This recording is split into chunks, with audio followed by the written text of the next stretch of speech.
Regular connoisseurs of Japanese gaming fare know that for some of its developers, creating a video game that looks and plays like an anime is akin to a holy grail. One needs to look no further than Naruto Shippuden Ultimate Ninja Storm 3 or the excellent Ni no Kuni RPG for some recent examples. Which brings us to Time and Eternity from Japanese developer Nipponichi.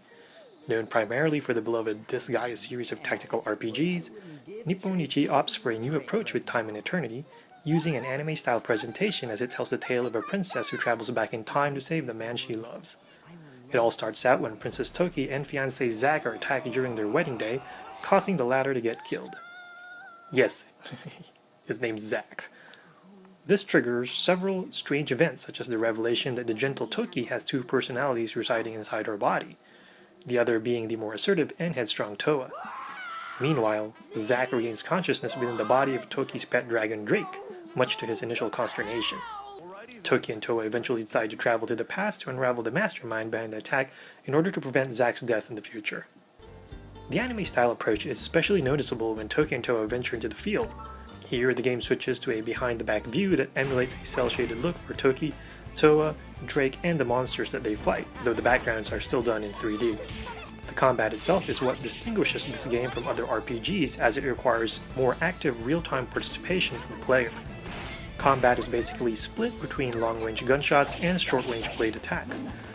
This adds a layer of strategy to the game, as knowing when to use either type of attack is essential in ensuring that you create attack openings while minimizing the damage you receive. The addition of blocking as well as evasion further rounds out the combat system. The ability to level up Toki and Toa's classes also opens up more attack options later in the game, including additional melee and ranged attacks that deal more damage to foes. Outside of battles, world and town maps use a point-and-click interface reminiscent of older games, while regular meetings in your house with friends switch to an interface more familiar to folks who have played dating-style games. The game actually has a bit of a dating component to it, as you get what essentially is an affection bar between Toki and Toa that changes based on your gameplay. For a change of pace from the main campaign, several side quests are also available to check out. For fans of Japanese fare, the game also gives players the option to use the original Japanese language track. Although Time and Eternity has a great sounding concept, however, the execution leaves a lot to be desired.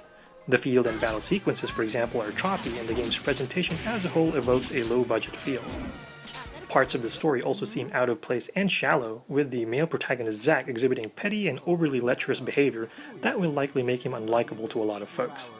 While this type of writing isn't exactly out of place in Japanese anime storytelling, the way it's laid out in the game doesn't exactly translate well in English, which makes it sound even more trite. Granted, certain scenes can be legitimately funny, but situations like you having to go out into the field to find crayons for the editor of an assassin's fanzine, as opposed to her just buying it in town, doesn't really make much sense. Having to wait for a level up in order to switch between Toki and Toa also hampers your flexibility in the game. Overall, the disconnect between Time and Eternity's promising concept and its actual execution, as well as its shaky writing, means the game will only appeal to a very limited demographic even among Japanese RPG lovers. For most other fans of JRPGs, I recommend either waiting for Tales of Exilia, which I've had a chance to play when it first came out in Japan and exhibits a lot more polish than Time and Eternity. Otherwise, you can also wait for Disgaea D2 for a better representation of Nipponichi-style storytelling.